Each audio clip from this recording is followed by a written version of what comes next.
Class MCom final business administration का paper CP1 human resource management.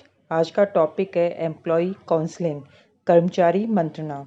कर्मचारी मंत्रणा chapter के अंतर्गत मैं आप लोगों को इसकी डेफिनेशन, इसकी डिफरेंट जो करेक्टरिस्टिक्स है, इसकी वर्तमान समय में क्या आवश्यकता है और इसकी कर्मचारी मंत्रणा की क्या प्रक्रिया है, इसके बारे में आज मैं आप लोगों को बताऊंगी। कर्मचारी मंत्रणा का अर्थ, जैसा कि हम जानते हैं कि प्रत्येक संस्था की सफलता के लिए उस संस्था में काम करने वाले कर्मचारियों पर निर्भर करती है। अतः वर्तमान समय में समय समय पर जो काम करने वाले कर्मचारी हैं उनसे मंत्रणा करना आवश्यक है, ताकि मंत्रणा करने से उनके समय समय पर जो विभिन्न प्रकार की समस्याएं होती हैं उन समस्याओं का सही समय पर समाधान किया जा सकता है। साधारण शब्दों में कर्मचारी मंत्रणा से आशय कर्मचारी समस्याओं के समाधान हेतु कर्मचारी के साथ विचार विमर्श करने से है। ये जो विभिन्न समस्याएं हैं वो सामान्यतः प्रबंधक और कर्मचारी के मध्य परस्पर भावनात्मक प्रकृति की होती है। आपसी डिस्कशन के अंतर्गत इन विभिन्न भावनात्मक समस्याओं को ठीक प्रकार से सुना जाता है, उन्हें समझा जाता है और फिर उनका समाधान करने का प्रयास किया जाता है। तो इस प्रकार से जो संस्था में काम करने वाले कर्मचारी है उनका जो कार्य निष्पादन है वो उचित स्तर पर बना रहता है और उसमें निरंतर सुधार होता रहता है। नेक्स्ट है कर्मचारी मंत्रणा की विशेषताएं, यानी characteristics of employee counselling. First point है कर्मचारियों से संबंधित। कर्मचारी मंत्रणा की पहली विशेषता यह है कि यह किसी संगठन संरचना में काम करने वाले कर्मचारियों से संबंधित होती है। इसके द्वारा सलाहकार अथवा परामर्शदाता कर्मचारियों की भावुकतापूर्ण समस्याओं को ठीक प्रकार से सुनते हैं, समझते हैं और उनका समाधान करने का प्रयास करते हैं। नेक्स्ट पॉइंट है विचार विमर्श। जैसा मैंने डेफिनेशन में बताया था कि जो कर्मचारी मंत्रणा है वो आपसी डिस्कशन यानी विचार विमर्श पर आधारित होती है, क्योंकि बिना डिस्कशन के कर्मचारी मंत्रणा संभव नहीं हो पाती है। इस हेतु जो इफ़ेक्टिव कम्युनिकेशन सिस्टम का होना आवश्यक होता है। जो मौखिक संप्रेषण के विभिन्न साधनों के माध्यम से प्रबंधक और कर्मचारी भावुकतापूर्ण समस्याओं पर परस्पर विचार विमर्श कर समाधान करने का प्रयास करते हैं। नेक्स्ट पॉइंट है भावनात्मक समस्याएं। कर्मचारी मंत्रणा की एक अन्य प्रमुख विशेषता यह है भावनात्मक समस्याओं का निपटारा करना। जैसा कि हम जानते हैं कि किसी भी कंपनी अथवा संस्था की सामान्य समस्याएं जैसे योग्यतानुसार कार्य पर नियुक्ति, व्यावसायिक मार्गदर्शन, कार्य के तकनीकी पहलुओं पर परामर्श, कानूनी सलाह, जिनका भावनात्मक पक्ष प्रबल नहीं होता है उनके लिए सामान्यतः एम्प्लॉय काउंसलिंग की आवश्यकता नहीं होती है। नेक्स्ट है सतत प्रक्रिया। अब जिस प्रकार से संस्था कंटिन्यूस चलती रहती है, ठीक उसी प्रकार से एम्प्लॉय काउंसलिंग की आवश्यकता भी निरंतर बनी रहती है। नेक्स्ट पॉइंट है प्रबंध की क्रियाओं का महत्वपूर्ण भाग। कर्मचारी मंत्रणा किसी संगठन की प्रबंधकीय क्रियाओं का बहुत ही इम्पोर्टेंट पार्ट है। बिना इसके प्रबंधकीय क्रियाओं का सफल संचालन संभव नहीं हो पाता है। अतः कर्मचारी मंत्रणा का कार्य केवल हाई लेवल मैनेजर्स तक ही सीमित नहीं है, अपितु प्रबंध के प्रत्येक स्तर यानी चाहे हाई लेवल हो, चाहे मिडिल लेवल हो या लोअर लेवल, सारे अधिकारियों के द्वारा किया जाता है। नेक्स्ट पॉइंट है परामर्श। कर्मचारी मंत्रणा के अंतर्गत परामर्श की भी आवश्यकता होती है, क्योंकि इसमें समय समय पर जो प्रबंधक है वो कर्मचारियों को परामर्श देने का कार्य करते रहते हैं। कर्मचारी मंत्रणा विभिन्न कार्यों में से किसी एक कार्य है जिसे पूरा किया जाता है। इस हेतु प्रबंधकों द्वारा कर्मचारियों की भावनात्मक समस्याओं का गहन अध्ययन किया जाता है और फिर उसे परामर्श देने का प्रयास किया जाता है। नेक्स्ट है संप्रेषण। अब कर्मचारी मंत्रणा के लिए संप्रेषण का होना बहुत ही आवश्यक है, क्योंकि बिना संप्रेषण के कर्मचारी मंत्रणा का कार्य नहीं किया जा सकता है। इसमें मेनली कर्मचारी मंत्रणा के अंतर्गत कर्मचारियों को निडरतापूर्वक अपनी बात प्रबंधकों तक पहुंचाने का अवसर दिया जाता है और कुशल जो सलाहकार कंपनी की नीतियों व्यवहारों से संबंधित कर्मचारियों की भावनात्मक समस्याएं तथा विचार उच्च प्रबंधकों तक पहुंचाते हैं और कर्मचारियों को भी विचार विमर्श के दौरान कंपनी की नीतियों व्यवहारों से जानकारी प्रदान करके उनके जो डिफरेंट डाउट्स हैं उन्हें दूर करने का प्रयास किया जाता है। नेक्स्ट है कर्मचारी मंत्रणा की आवश्यकता, नीड ऑफ एम्प्लॉय काउंसलिंग। जैसा कि हम जानते हैं कि परिवर्तन प्रकृति का नियम है। जीवन के हर क्षेत्र में विभिन्न प्रकार के परिवर्तन होते रहते हैं। ठीक उसी प्रकार मनुष्य का जो भावावेश है या आवेग है वो भी मानव प्रकृति का अंग है। भावना तो पूर्ण उतार चढ़ाव मानव के जीवन में आते रहते हैं, अतः उन्हें सहज रूप से स्वीकार करना चाहिए और उन्हें अनुचित या गलत नहीं मानना चाहिए। विभिन्न मनोवैज्ञानिकों का यह मानना है कि ये जो आवेग है जैसे क्रोध है, अप्रसन्नता है, ये कर्मचारी और संगठन दोनों के लिए हानिकारक होते हैं। इनकी वजह से जो कर्मचारियों के जो मोरल है वो काफ़ी डाउन हो जाता है, उनके जो विकास जो प्रोग्रेस के जो अवसर है वो भी सीमित हो जाते हैं और कई बार तो ऐसे एम्प्लॉयज़ कंपनी छोड़कर जाने लग जाते हैं। अतः कर्मचारी मंत्रणा के द्वारा ये जो विभिन्न आवेग हैं उनको कम करने का प्रयास किया जाता है। इस प्रकार जो कर्मचारी मंत्रणा है वो एक ऐसा उपाय है जिसके माध्यम से प्रबंधक कर्मचारियों के साथ सौहार्दपूर्ण और मधुर संबंध बनाए रख सकते हैं और उन्हें सेल्फ सेटिस्फेक्शन प्रदान करते हुए संगठन की जो प्रोडक्टिविटी है और जो कार्य निष्पादन में वृद्धि कर सकते हैं। अब वर्तमान समय में एम्प्लॉय काउंसलिंग की आवश्यकता किन कारणों से होती है, इसके विभिन्न कारण होते हैं। वो कौन कौन से कारण हैं वो मैं अभी आप लोगों को बताऊंगी। उनमें पहला है परिवर्तन का प्रतिरोध। अब जैसा कि हम जानते हैं कि वर्तमान आधुनिक समय में विभिन्न प्रकार के परिवर्तन होते रहते हैं, तो मानव गतिविधि का कोई भी क्षेत्र परिवर्तन से अछूता नहीं रहता है।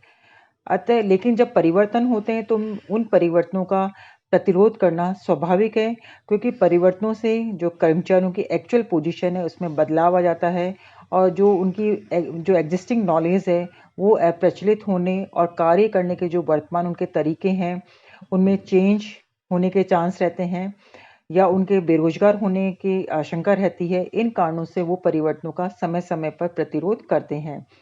तो इस प्रकार परिवर्तन के प्रतिरोध को दूर करने के लिए जो कर्मचारी मंत्रणा है वो एक हथियार का काम कर सकती है। नेक्स्ट है कार्य असंतोष। कई बार जब कर्मचारी कार्य करते हैं तो उन्हें कार्य में फुली सेटिस्फेक्शन नहीं मिलता है, वो कार्य के प्रति असंतोष रहता है। अब जो कार्य असंतोष कई कारणों से हो सकता है, जैसे उनकी जो क्वालिफिकेशन है, उनकी जो कुशलता है या उनकी रुचि है उसके अकॉर्डिंग काम नहीं मिलना, या उपयुक्त कार्य वातावरण का अभाव हो सकता है, या जो उनका निकटतम अधिकारी है उसका पक्षपातपूर्ण रवैया हो सकता है, ये जो प्रमोशन के जो समान अवसर है वो नहीं मिल पा रहे हैं। तो ये सब कारणों से उनको जो जॉब डिससेटिस्फेक्शन हो सकता है।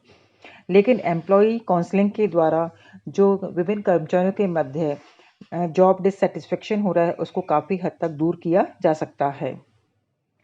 नेक्स्ट है संघर्ष। सभी प्रकार के संस्थानों में संघर्ष की स्थिति सदैव बनी रहती है। संस्थानों में सीमित साधनों के कारण काफ़ी कंपटीशन रहता है, क्षेत्राधिकार संबंधी अस्पष्टता रहती है, पद प्रतिष्ठा संबंधी समस्याएं रहती है, या प्रॉपर कम्युनिकेशन नहीं रहता है, या कार्य की प्रकृति और लक्षणों में विभिन्नता। इन सब कारणों की वजह से कर्मचारियों में आपस में संघर्ष जन्म लेते रहते हैं और ये जो प्रॉपर एम्प्लॉय काउंसलिंग के द्वारा ये जो उत्पन्न होने वाले विभिन्न संघर्ष है उनको काफ़ी हद तक दूर किया जा सकता है। नेक्स्ट है तनाव या दबाव। दबाव या तनाव भी कर्मचारी के शारीरिक और जो भावनात्मक विकार है उनका प्रमुख कारण है। कर्मचारी में तनाव कई कारणों से उत्पन्न हो सकता है, जैसे उनका जो कार्यभार है वो अधिक हो सकता है, कार्य वातावरण सही नहीं है, या मानसिक परेशानियां हैं, आपस में संघर्ष है, असुरक्षा का वातावरण है, जो उच्च अधिकारी है उसका व्यवहार सही नहीं है, या जो सहयोगी कर्मचारी है वो प्रॉपर व्यवहार नहीं कर रहे हैं आदि हो सकते हैं। अब इन तनावों को सभी कर्मचारी समान रूप से सहन नहीं करते हैं। कुछ कर्मचारी तो काफ़ी स्ट्रेस में हो जाते हैं। जब स्ट्रेस में हो जाते हैं तो वो सही प्रकार से कार्य नहीं कर पाते हैं, लेकिन इसके विपरीत कुछ कर्मचारी ऐसे होते हैं, वो इस स्ट्रेस को सहज रूप से ले लेते हैं और उसको एक चैलेंज के रूप में स्वीकार कर लेते हैं। लेकिन जो कर्मचारी स्ट्रेस को स्वीकार नहीं कर पाते हैं, तो ऐसे कर्मचारियों के साथ में जो विभिन्न प्रबंधक है, वो कर्मचारी मंत्रणा के द्वारा उनके जो स्ट्रेस है, उनका जो दबाव है, उनका जो तनाव है, उसको काफ़ी हद तक दूर किया जा सकता है। नेक्स्ट है नैराश्य यानी फ्रस्ट्रेशन। जैसा कि हम जानते हैं कि जो नैराश्य है, फ्रस्ट्रेशन है, वो कर्मचारी का सबसे बड़ा शत्रु माना जाता है। निर्धारित लक्ष्य की प्राप्ति हेतु किए जाने वाले प्रयासों में किसी भी प्रकार की रुकावट आने या प्रेरणा न रहने से कर्मचारी में फ्रस्ट्रेशन उत्पन्न हो जाता है। जैसे मान लो सपोज करो किसी कर्मचारी ने एक दिन का एक टारगेट बनाया कि मुझे 50 यूनिट्स का निर्माण करना है, लेकिन जो निर्माण कार्य है उसमें बार बार रुकावट आ रही है, जिसके कारण वो जो निर्धारित टारगेट है वो पूरा नहीं कर पाता है। जब निर्धारित टारगेट पूरा नहीं कर पाता है तो उसमें फ्रस्ट्रेशन की भावना उत्पन्न हो जाती है और जिसके कारण या तो उसको बहुत तेज गुस्सा आने लग जाता है। तो ऐसी कंडीशन में जब ये निराशा की भावना लंबे समय तक रहती है तो उसमें निराशा की भावना उत्पन्न हो जाती है और निराशा की भावना जब उत्पन्न हो जाती है तो वो ठीक प्रकार से कार्य नहीं कर पाता है और ऐसा एम्प्लॉय किसी भी संस्था के लिए क्या हो जाता है, अनप्रोडक्टिव हो जाता है। लेकिन समय समय पर एम्प्लॉय काउंसलिंग के द्वारा उसकी जो विभिन्न प्रकार की जो भावनात्मक समस्याएं जन्म ले लेती है, उनको उनके प्रॉपर काउंसलिंग के द्वारा उन्हें काफ़ी हद तक दूर किया जा सकता है। नेक्स्ट है कर्मचारी मंत्रणा की प्रक्रिया, प्रोसेस ऑफ एम्प्लॉय काउंसलिंग। जैसा कि हम जानते हैं कि जिस प्रकार से विभिन्न कार्यों की एक प्रक्रिया होती है, ठीक उसी प्रकार से कर्मचारी मंत्रणा के भी एक निश्चित प्रक्रिया होती है और इस प्रक्रिया के डिफरेंट स्टेप्स होते हैं और उन डिफरेंट स्टेप्स के अकॉर्डिंग इसके प्रोसेस को करने की आवश्यकता होती है। तो कर्मचारी मंत्रणा की प्रक्रिया के विभिन्न स्टेप्स कौन कौन से होते हैं, उसमें पहला स्टेप है पहल करना। कर्मचारी मंत्रणा का सबसे पहला और आवश्यक चरण है समस्या के समाधान हेतु समस्या को समझने की पहल करना। इस स्तर पर कर्मचारी की जो भावनात्मक समस्या है उसको पर्याप्त महत्व दिया जाता है और कर्मचारी में यह विश्वास जागृत करने का प्रयास किया जाता है कि उसकी समस्या को अच्छी तरह से सुना जाएगा और समझा जाएगा। कर्मचारी के साथ सहानुभूति पूर्वक व्यवहार करते हुए ऐसे प्रश्न सहायताकारी विवरण प्रस्तुत करता है। इस प्रकार कर्मचारी मंत्रणा के इस स्तर पर जो प्रबंधक द्वारा पहल करके समस्या से संबंधित सभी पहलुओं पर समस्याग्रस्त कर्मचारी को अपने विचार स्वतंत्रता पूर्वक प्रस्तुत करने के लिए प्रेरित किया जाता है।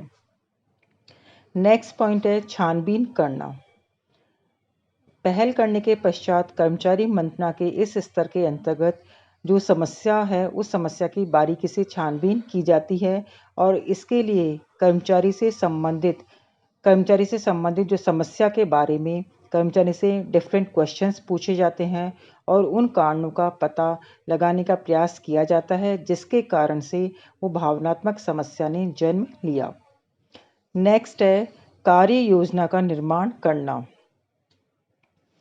जब भावनात्मक समस्या के कारणों के जो पर्याप्त छानबीन करने के पश्चात एम्प्लॉय काउंसलिंग के इस चरण के अंतर्गत समस्या के समाधान का प्रयास किया जाता है।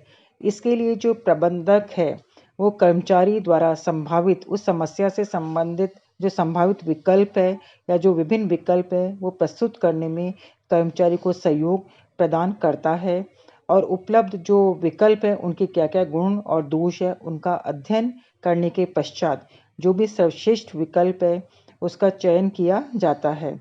सर्वश्रेष्ठ विकल्प पर पहुंचने और उस पर डिसीजन लेने के साथ ही उसका इम्प्लीमेंट करने हेतु एक कार्य योजना का निर्माण किया जाता है। कार्य योजना के सही क्रियान्वयन और मंत्रणा के समय दोनों पक्षकारों द्वारा किए गए जो भी कमिटमेंट है उनको पूरा करने के लिए जो प्रबंधक है और कर्मचारी संयुक्त रूप से उत्तरदायी होने के कारण तैयार की गई जो कार्य योजना के क्रियान्वयन में दोनों ही पक्षकार रुचि लेते हैं। जब दोनों पक्षकार रुचि लेते हैं तो इसके फलस्वरूप जो कार्य योजना तैयार की जाती है उसके सही क्रियान्वयन में गति मिलती है। लास्ट पॉइंट है अनुवर्तन।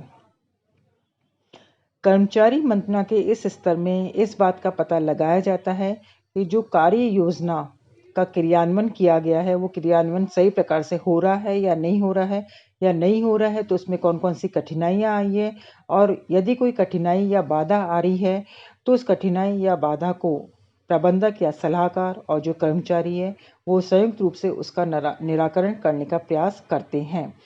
अनुवर्तन से ही दोनों पक्षकारों को अपने अपने दायित्वों का बोध रहता है और वे कार्य योजना के सही क्रियान्वयन के लिए प्रयास करते रहते हैं।